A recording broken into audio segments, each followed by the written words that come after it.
Good evening students, welcome to Kaushal IAS, welcome to our daily current affair series beyond headlines, है ना, जहाँ पे मैं आप लोगों के सामने कुछ ना कुछ इंपॉर्टेंट टॉपिक्स लेके आता हूँ from various newspaper, the Hindu, the times of India और द इंडियन एक्सप्रेस। उसके अलावा भी बहुत सारे मैगजीन्स से मैं रेफर करता हूँ, जैसे योजना हो गया, कुरुक्षेत्र हो गया, जो कि आपका आईएएस और ओएस सिविल सर्विस एग्जामिनेशन में बहुत ही हेल्पफुल है।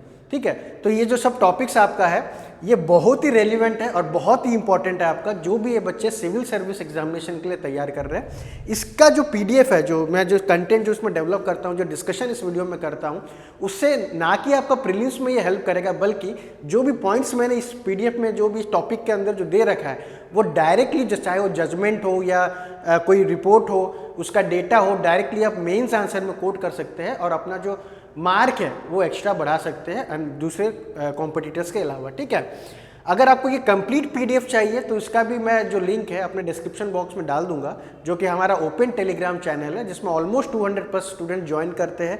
डेली क्विज प्रैक्टिस वहाँ पे कराते हैं, ये सब जो क्लास नोट्स होता है, ये सब का जो पीडीएफ आपको इजीली वहाँ पे आपको मिल जाएगा। ठीक है, तो आइए डिस्कस करते हैं ये 5 टॉपिक को, जो कि आपका बहुत ही रेलिवेंट है, बहुत ही इंपॉर्टेंट है आपका सिविल सर्विस एग्जामिनेशन के लिए। ठीक है, तो जैसा डिस्कस करेंगे आपको खुद फील होगा कि हाँ, कि ये जो बियॉन्ड हेडलाइन जो सीरीज जो हमने स्टार्ट किया है, उसको जो आप अगर देखेंगे तो क्या इफेक्टिव है कि नहीं, आप खुद ही इसको जज करिए।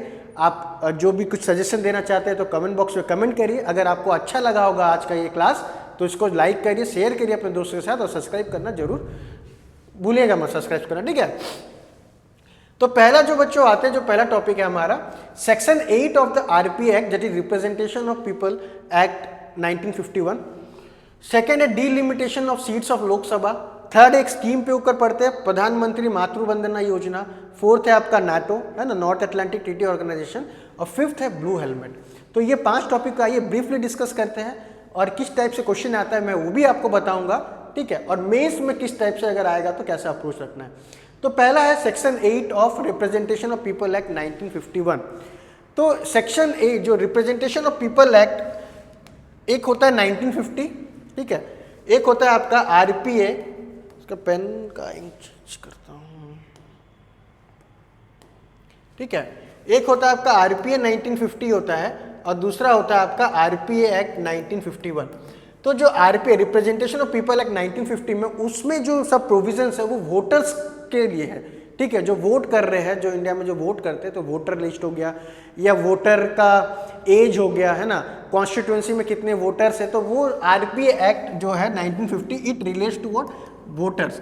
और 1951 ये जो इसमें जो प्रोविजंस होता है, जो इलेक्शन जो कॉन्टेस्ट कर रहे हैं, ठीक है, जो इलेक्शन जो पर्सन है वो जो इलेक्शन कॉन्टेस्ट कर रहे हैं, उनके लिए ये प्रोविजन जो जितने भी प्रोविजंस है वो आरपीए एक्ट 1951 में लिखा गया है। तो उनमें से जो आरपीए, जो बहुत सारा सेक्शन है 1951 के एक्ट में, आरपीए एक्ट में, बट उसमें से जो न्यूज़ में चल रहा है अभी वो है section 8 of representation of people act. ठीक है, तो सेक्शन 8 बच्चों क्या बोलता है, जो ये डील करता है disqualification of member of parliament या disqualification of member of state legislature. ठीक है, तो ये है कुछ कंडीशन यहाँ पे है कि डिसक्वालिफाई, एक तो आप 10th शेड्यूल पढ़े होंगे, सुने होंगे 10th शेड्यूल, है ना, उसमें जो डिसक्वालिफिकेशन होता है, जब 4 कंडीशन है, अगर कोई एक मेंबर है अपने पार्टी से वॉलंटरी रिजाइन कर लेता है, अगर दूसरे पार्टी ज्वाइन कर लेता है तो वो डिसक्वालीफाई हो जाएगा। बट सेक्शन 8(1) अगर क्लॉज 1 में हम आएंगे, दैट इज 1951 जो आरपीए एक्ट का, उसमें कुछ ऑफेंसेस लिखा गया है, जिसके वजह से अगर कोई भी लॉ मेकर या फिर जो लेजिस्लेटर हुआ, चाहे वो मेंबर ऑफ पार्लियामेंट हो या मेंबर ऑफ लेजिस्लेटिव असेंबली हो, वो डिस्क्वालीफाई हो जाएंगे। क्या क्या कंडीशन है, जैसे सब सेक्शन में हम देखेंगे, a person convicted of offence punishable under following section, जैसे आपका offence for promoting enmity between different groups, ठीक है, ब्राइबरी, ठीक है, तो ये सब आपका कुछ ऑफेंस है जो सेक्शन 8 में लिखा गया अंडर क्लॉज 1। ठीक है, जैसे इसमें आप देख सकते हैं, पहला तो अगर वो जो लेजिस्लेटर है, एमएलए हो या एमपी हो, अगर एनमिटी प्रमोट कर रहा है डिफरेंट ग्रुप में, है ना, जैसे हिंदू मुस्लिम या हिंदू सिख, इसमें अगर कोई एनमिटी अगर कुछ ऐसा इधर स्टेज में जाके बोल दे रहा है ना, या सोशल मीडिया में कुछ शेयर कर रहा है जिससे 2 कम्युनिटी के बीच में कुछ एमनिटी या हार्मोनी डिसबैलेंस हो जाए, वो ऑफेंस है। ब्राइबरी, करप्शन अगर वो लेता है तो वो एक ऑफेंस आ रहा है। ऑफेंस ऑफ अनड्यू इन्फ्लुएंस, अगर इलेक्शन में कुछ मैनिपुलेट कर रहा है तो that will be considered offence under section 8। इस तरीके से आपका बहुत सारे जो ऑफेंस होता है, ठीक है, वो चीज़ होता है सेक्शन 8 में। बट इसमें जानने के लायक क्या है बच्चों कि क्वेश्चन किस टाइप से आएगा, जो भी पर्सन अगर ये जो कहेंगे जो ऑफेंस में ना, ब्राइबरी हो गया, करप्शन हो गया, हेटर स्पीच हो गया, इलेक्शन में अगर माल प्रैक्टिस करते हुए पकड़ा गया, अगर उसके वजह से अगर पर्सन कन्विक्ट होता है, ठीक है, फॉर कितना 2 ईयर्स, अगर वो पर्सन अगर उसको कोई भी हाई कोर्ट या कोई भी डिस्ट्रिक्ट कोर्ट अगर वो लेजिस्लेटर को अगर 2 साल से ज़्यादा सजा दे देता है, वो पर्सन क्या होगा, डिस्क्वालीफाई हो जाएगा। जैसे राहुल गांधी का केस आप ले सकते हैं, है ना, गुजरात का हाई कोर्ट राहुल गांधी को कितना दिन का सेंटेंस दे दिया था, 2 साल का ऊपर का सेंटेंस इम्प्रिजमेंट दे दिया था। तो अगर कोई भी पर्सन 2 साल के ऊपर अगर कन्विक्ट हो जाता है, मतलब एनी पर्सन दर्शन जो लेजिस्लेटर MP या MLA, वो फिर क्या होगा, ही विल बी डिस्क्वालीफाइड और C will be disqualified for a period of कितना, अगेन 6 ईयर। तो यहाँ पे आपको टाइम पीरियड याद रखना है। अगर कोई कोर्ट 2 साल से ऊपर अगर उसको पनिशमेंट दे देता है तो कितने साल के लिए डिस्क्वालीफाई रहेगा, 6 ईयर्स। 6 ईयर कब से काउंट होगा, अगेन ये बच्चों याद रखना, 6 ईयर कब से काउंट होगा, उसका रिलीज होने के बाद, ठीक है। फॉर एग्जाम्पल अगर 2024 में जनवरी 1 में अगर कोर्ट ने कन्विक्ट कर दिया पर्सन को 2 साल के लिए, ठीक है, सपोज 2026 का जनवरी में वो रिलीज होगा, तो 2026 का जनवरी से +6 मतलब 2032, ठीक है, 2032 तक वो इलेक्शन फिर से लड़ नहीं पाएगा। तो ऐसा जो सुप्रीम कोर्ट ने अभी कमेंट किया है बच्चों, क्या किया है कि अगर एक बार भी कोई क्रिमिनल, जैसे ये जो मुद्दा हम डिस्कस कर रहे हैं वो मेनली कंसर्न कर रहा है आपका डीक्रिमिनलाइजेशन ऑफ पॉलिटिशियंस या डीक्रिमिनलाइजेशन ऑफ पॉलिटिक्स। आजकल देख रहे हो पॉलिटिक्स में ज़्यादा क्रिमिनल्स लोग रिप्रेजेंट कर रहे हैं, ज़्यादा क्रिमिनल्स लोग का परसेंटेज ज़्यादा है जो इलेक्शन लड़ रहे हैं और जीत रहे हैं। तो सुप्रीम कोर्ट कहा कि ये अगर क्रिमिनल एक बार अगर वो जेल में जाता है 2 साल के लिए कोई क्राइम के लिए, तो उसको हम कैसे लॉ मेकिंग का इतना बड़ा रिस्पॉन्सिबिलिटी दे सकते हैं, ठीक है। इसलिए सुप्रीम कोर्ट ने कहा जो एक बार भी अगर 2 साल के लिए कन्विक्ट हो जाता है या जो पर्सन एक बार भी डिस्क्वालीफाई होता है, ये सब ऑफेंस अगर करते हुए पकड़ा गया, उसको कभी भी इलेक्शन कॉन्टेस्ट करने का मौका ना दिया जाए। तो बट इसमें जो पार्लियामेंट है वो तो ये लॉ को या ये जो डायरेक्शन को तो मानेगा नहीं, क्योंकि आधे से ज़्यादा तो करप्ट क्रिमिनल्स लोग बैठे हुए हैं पार्लियामेंट में। एनी हाउ, तो जो पार्लियामेंट जो डिस्कस किया, सेंट्रल गवर्नमेंट बोला है कि नहीं, ये प्रोविज़न हम आने नहीं देंगे, ये प्रोविज़न होना नहीं चाहिए। ऐसा नहीं है कि 2 साल के अगर लिए कोई अगर अरेस्ट होता है या कन्विक्टेड होता है तो उसको हम कभी ज़िंदगी भर इलेक्शन में लड़ने का मौका ना दें, ये अगेंस्ट डेमोक्रेसी रहेगा, ठीक है। क्योंकि बहुत ऐसा भी उन्होंने स्टेटमेंट दिया है कि कोई कोई जो होते हैं लेजिस्लेटर लोगों को फंसाया भी जाता है ना, 2 साल के लिए अगर फंस जाएंगे तो हालांकि उनका गलती नहीं होगा, तो इसका मतलब ये नहीं कि वो ज़िंदगी भर अपना इलेक्शन नहीं लड़ पाएंगे। इसलिए बच्चों ये न्यूज़ में है, इसमें आप टाइम अब जो ऑफेंसेस कुछ याद रखोगे, सेक्शन 8 में क्या क्या ऑफेंस है जो डिस्क्वालीफाई कि और ले जाता है मेंबर्स को, प्लस टाइम पीरियड कितने साल के लिए कन्विक्ट होना चाहिए और आपका कितने साल के लिए बैन हो जाता है वो इलेक्शन खड़ा होने के लिए, ठीक है। तो ये आप याद रखोगे इस टॉपिक से। फिर आते हैं हमारा नेक्स्ट टॉपिक जो है delimitation of seats of Lok Sabha. तो आपको जैसे पता है जो डीलिमिटेशन मतलब क्या होता है, डीलिमिटेशन होता है कि प्रोसेस होता है जिससे हम जो जितना भी कॉन्स्टिट्यूंसीज है इंडिया में, ठीक है, वो जो बाउंड्री को रिड्रॉ करके अगर कॉन्स्टिट्यूंसी बढ़ाना है, सपोज जैसे अगर उड़ीसा में 20 कॉन्स्टिट्यूंसीज है ना, जो हमारे MP सीट के लिए 20 कॉन्स्टिट्यूंसीज है, अगर पॉपुलेशन बढ़ता है तो फॉर बेटर एडमिनिस्ट्रेशन हम बढ़ा सकते हैं, 20 का 22 कर सकते हैं, 22 या 24 कर सकते हैं। तो जो प्रोसेस है, what is delimitation, it is process of redrawing boundaries of Lok Sabha and state legislative assembly, ठीक है, the process of redrawing boundaries of Lok Sabha and state legislative assembly seats to represent change in population। तो time to time जो central government है वो delimit करता है जो boundary है हमारा, ठीक है, स्टेट का बाउंड्री है या फिर आप बोल सकते हैं जो लोकसभा जो ऑलरेडी कॉन्स्टिट्यूंसी हमारा बन रखा है, तो उसको अगर पॉपुलेशन जैसे हर साल तो पॉपुलेशन बढ़ रहा है, तो फॉर बेटर एडमिनिस्ट्रेशन के लिए अगर उड़ीसा में अगर अभी सपोज आपका 4 करोड़ अगर लोग हैं, ठीक है, उसके लिए अगर 20 कॉन्स्टिट्यूंसी अगर 8 करोड़ हो जाएगा तो क्या 20 कॉन्स्टिट्यूंसी या 20 MP संभाल पाएंगे 8 करोड़ पॉपुलेशन को? तो बढ़ाना पड़ेगा। कब बढ़ाएंगे? जब कॉन्स्टिट्यूंसीज को हम बढ़ाएंगे। तो ये जो काम करता है और डीलिमिटेशन कमीशन काम करता है। अब आएंगे इस पर क्वेश्चन कैसे पूछता है डीलिमिटेशन कमीशन पे। तो पहला जो है डीलिमिटेशन कमीशन से UPSC पूछ रखा था कि आज तक डीलिमिटेशन कमीशन कितने बार सेट हुआ है, ठीक है। तो आज तक बच्चों डीलिमिटेशन कमीशन 4 बार सेट हो रखा है, 1952 में, 1962 में, 1972 में, 2002 में, तो 4 बार। ये दिस ईयर UPSC का प्रीलिम्स क्वेश्चन था, ठीक है। तो अभी तक 4 बार डीलिमिटेशन सेट हो रखा है, ठीक है। तो the delimitation process is performed by the delimitation commission that is set under an act of parliament, ठीक है। कौन इसको सेट करता है? जो भी डीलिमिटेशन कमीशन एक्ट होता है, बट ये जो है on the advice of on the recommendation of president ये डीलिमिटेशन कमीशन काम करता है, ठीक है। और इसमें फिर आएंगे, एक क्वेश्चन ऐसे पूछ सकता है theoretical, the first delimitation exercise carried by the president, ठीक है, कब? इन द ईयर 1950 में सबसे पहली बार डिलिमिटेशन कमीशन का जो कमीशन सेट हुआ था, ठीक है। 1950 क्यों? क्योंकि जो पार्लियामेंट, जो हमारा पार्लियामेंट जो बना था, जो इंडिया का जो फर्स्ट इलेक्शन हुआ था जब पार्लियामेंट बना था, दैट इज 1950 में। उससे पहले, इलेक्शन से पहले क्या करना पड़ेगा? डिलिमिटेशन कि कितने, कौन से जगह को कितना सीट देना है, कौन सी जगह से कितना एमपी का सीट होगा, कौन सी जगह से कितना एमएलए खड़े होंगे। तो ये डिलिमिटेशन जो पहली बार हुआ था that is in the year 1950-51, ताकि इलेक्शन हो, ठीक है। और फिर क्या पूछता है बच्चों? कॉम्पोजिशन इससे पूछ सकता है। तो डिलिमिटेशन कमीशन में 3 मेंबर्स रहेंगे, 3 नहीं मतलब 3 पार्ट रहेंगे। एक तो रिटायर्ड सुप्रीम कोर्ट जज, वो चेयरमैन रहेंगे डिलिमिटेशन कमीशन का, ठीक है। तो ये रिटायर्ड सुप्रीम कोर्ट जज होगा, वो चेयरमैन होगा आपका डिलिमिटेशन कमीशन का। फिर उसके अलावा चीफ इलेक्शन कमिश्नर, ठीक है। फिर उसके अलावा कौन रहेगा? रेस्पेक्टिव स्टेट इलेक्शन कमिश्नर, ठीक है। जो भी स्टेट का, जो अगर सपोज ओडिशा में अगर डिमार्केट करना है, नया बाउंड्री ड्रॉ करना है, तो उस स्टेट का, ओडिशा स्टेट का स्टेट इलेक्शन कमिश्नर रहेंगे। आप अगर वीडियो में कमेंट करके बताइए, जो अभी रिसेंटली हमारा election commission, chief election commissioner change हुआ है, उसका नाम आप कमेंट बॉक्स में कमेंट करिए, ठीक है।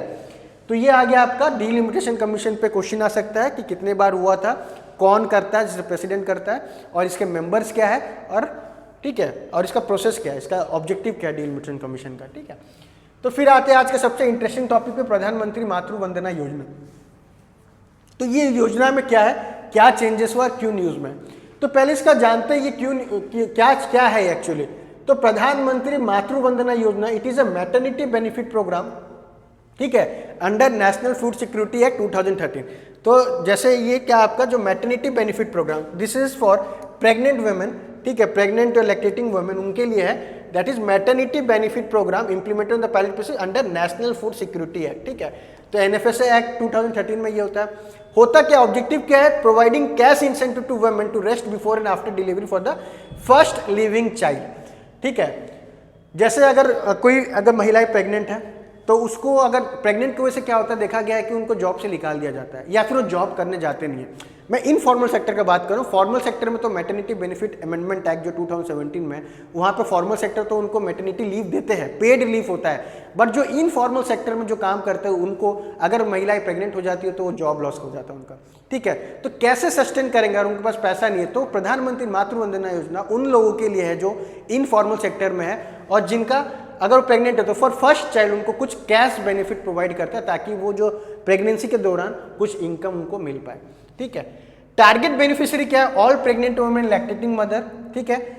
All eligible pregnant women lactating mother who have their pregnancy on, बहुत पहले का कैश, और या फिर केस ऑफ स्टिल बर्थ, फिर इन्फेंट मोर्टेलिटी, ठीक है।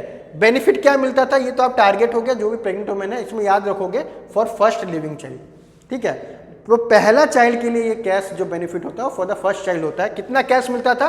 पहले देखो 6,000 था, 6,000 रुपये मिलता था इन द इंस्टॉलमेंट में, आपको 2 इंस्टॉलमेंट में आपको मिलेगा 3,000 करके, ठीक है।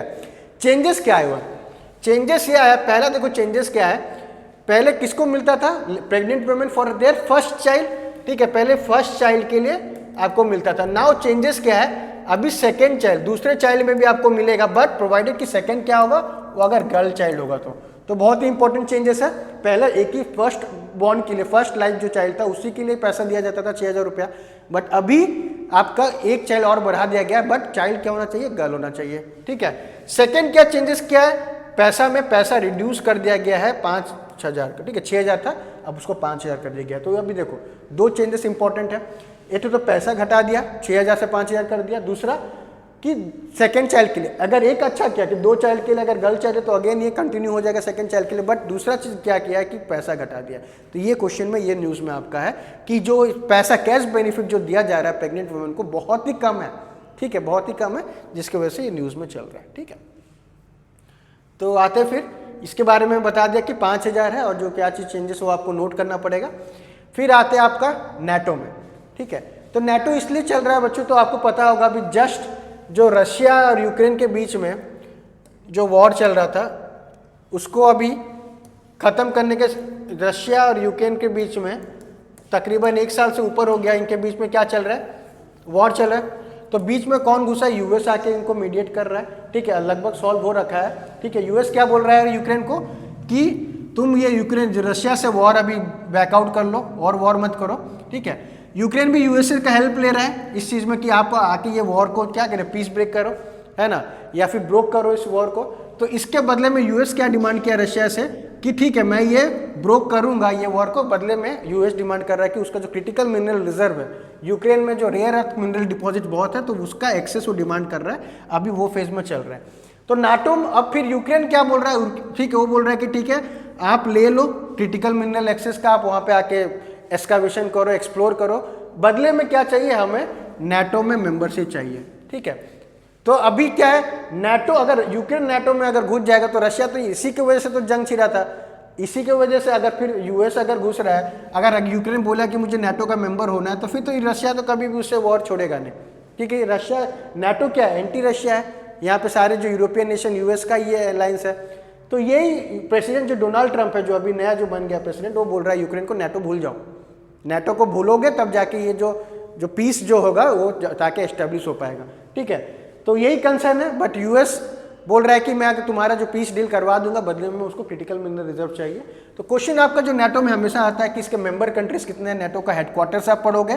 ठीक है, तो ये सब जो है, और लेटेस्ट एडिशन पूछा तो लेटेस्ट एडिशन जो है वो स्वीडन का हुआ है आपका नाटो में। ठीक है, तो यूक्रेन आपको दे देगा कि यूक्रेन नाटो का मेंबर बना, नहीं अभी तक नहीं बना है यूक्रेन नाटो का मेंबर, और यूएस अभी होने भी नहीं देगा। आज ही उनका स्टेटमेंट है कि फॉरगेट अबाउट नाटो। ठीक है, तो यूएस का प्रेसिडेंट का स्टेटमेंट है कि नाटो भूल जाओ भाई, अगर तुमको सुलह करना है तो नाटो भूलना पड़ेगा।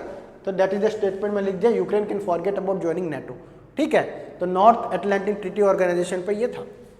फिर ये आता है आपका ब्लू हेलमेट। ठीक है, अगर आपको कहीं दिखा तो ब्लू हेलमेट इसका मतलब क्या होता है, तो बच्चों ये होता है आपका यूएन पीस कीपर्स। ठीक है, तो ब्लू हेलमेट का मतलब होता है आपका यूएन का, यूनाइटेड नेशन का पीस कीपर्स। ठीक है, पीस कीपर मतलब जैसे अगर यूएन का भी अपने कुछ मिलिट्री अपने पास रखते हैं, अगर जैसे तुम आपका जो साउथ अफ्रीका में या गैम्बिया में ये सब जगह कहीं भी अगर पूरा वर्ल्ड में कहीं भी वॉर छिड़ता है, जैसे यूक्रेन रशिया में वॉर छिड़ गया, तो यूएन भी अपने टाइप से मिलिट्री या वॉलंटियर्स भेजता है, ताकि जो लोगों को जो in on basis of what humanitarian crisis होता है वहाँ पे, जो लोग वहाँ पे पीड़ित है उनको असिस्ट करने के लिए यूएन अपना वॉलंटियर भेजता है। उन वॉलंटियर को क्या बोलते हैं, ब्लू हेलमेट। ठीक है, या फिर यूएन पीस कीपर्स। तो ये इसलिए बच्चों इंपॉर्टेंट है। पहला तो आपको ब्लू हेलमेट, ठीक है, आप सोचोगे ब्लू हेलमेट मतलब क्या, तो ये क्या है, यूएन पीस कीपर। ये इसलिए इंपॉर्टेंट है, अगर आप इंडिया के कॉन्टेक्स्ट में अगर इसको पढ़ना चाहोगे, तो इंडिया क्या है कि जो इंडिया में यूएन पीस कीपर में इंडिया का जो पर्सन है वॉलंटियर से 4th largest among the world. ठीक है, इंडिया मतलब यूएन में इतना पीस कीपर भेज रखा है, 4th लार्जेस्ट। ठीक है, अभी तो शायद 2nd लार्जेस्ट हो गया, तो इंडिया जो, हाँ इंडिया 2nd लार्जेस्ट है। इंडिया का जो मेंबरशिप है यूएन पीस कीपर में वो 2nd लार्जेस्ट है वर्ल्ड में। तो सोचो कितना कंट्रीब्यूट कर रहा है India UN peace keeping mission में। ठीक है, बदले में इंडिया क्या डिमांड करता है, बदले में इंडिया डिमांड करता है कि मुझे यूएनएससी में परमानेंट सीट चाहिए। ठीक है, प्लस हाँ इसी पे जो रिफॉर्म चल रहा है कि यूएनएससी में हमें परमानेंट सीट चाहिए। क्यों, क्योंकि हम पूरा देश, पूरा वर्ल्ड में जितना वॉर चल रहा है, सबसे ज़्यादा 2nd लार्जेस्ट जो आर्मी, 2nd लार्जेस्ट जो वॉलंटियर वो इंडिया से है। कितने वॉलंटियर्स लोग जहाँ पे वॉर कॉन्फ्लिक्ट एरिया में जाके अपना जान गंवा रहे हैं। ठीक है, वर्ल्ड के में पीस और ह्यूमैनिटेरियन का जो एक नया ऑब्जेक्टिव सेट कर रहे हैं, इंडिया कितना महत्वपूर्ण योगदान है उसमें। बदले में उसको क्या चाहिए, इंडिया क्या डिमांड कर रहा है, उनको यूएनएससी में परमानेंट सीट चाहिए। ठीक है, तो इसलिए आपका ये टॉपिक इंपॉर्टेंट हो जाता है यूएन पीस कीपर में। ये आप डेटा कोट कर सकते हैं कि इंडिया का 2nd लार्जेस्ट जो कंट्रीब्यूशन है आपका यूएन पीस कीपिंग में, कितने जोखिम भरा काम होता है वर्ल्ड का मेंटेन करने में। ठीक है, ये जो कॉन्फ्लिक्ट एरिया में जाके सर्व करते हैं वो लोग। तो जो भी ये यूएन का मैंडेट है, तो उसके जो पीस कीपर्स लोग इंश्योर करते हैं जो यूएन का जो पीस, स्टेबिलिटी या ह्यूमैनिटेरियन जो क्राइसिस को कैसे रिड्यूस करें, उसके लिए बहुत सारा सपोर्ट चाहिए होता है, एड चाहिए होता है। उससे ज़्यादा जो मतलब कंट्री का मोटिव होना चाहिए, जो मोटिव होना चाहिए अंदर से आना चाहिए कि ठीक है, जो कॉन्फ्लिक्ट एरिया में जाके हम उनको वॉलंटियर करके जो भी पीड़ित लोग हैं, जो भी जो शिकार हो रखे हैं, विक्टिम हो रखे हैं जो वॉर का बेवजह, उनको कैसे असिस्ट कर पाए। ठीक है, और जिसमें इंडिया का सबसे बड़ा योगदान रह रखा है। तो ये कुछ था, हम लोग नया बैच जैसे हम लॉन्च कर रहे हैं। 6 मार्च को हमारा न्यू बैच स्टार्ट हो रहा है, जहाँ पे हम prelims, mains, optional, CSAT class, interview, everything सब एक अंडर वन रूप में हम प्रोवाइड करते हैं। ठीक है, तो आप जल्दी से कौशल आईएएस को अगर इस दिए गए नंबर पे या फिर इस कमेंट में अगर आपको ज्वाइन करना है हमारा फाउंडेशन बैच, तो स्टार्ट कर सकते हैं। ठीक है, तो ये सब हमारे प्रीवियस ईयर्स के टॉपर है। अगर आपको भी टॉपर बनना है तो मैं तो यही गाइड करूंगा कि ओडिशा में सबसे बेस्ट हम ही प्रोवाइड करते हैं, जहाँ पे आपको एक ही जगह प्रीलिम्स, मेंस, ऑप्शनल और इंटरव्यू सब का प्रिपरेशन होता है, सीसेट क्लासेस सब कुछ मिलता है हमारे पास, ठीक है। अगर आप ऑनलाइन मीडियम में ऑनलाइन भी अगर जाना चाहते हैं या फिर ओडिया मीडियम में भी करना चाहते हैं तो हमारे साथ जुड़ सकते हैं इस वेंचर में, ठीक है। थैंक यू सो मच, कल मिलते हैं हम नेक्स्ट वीडियो के साथ।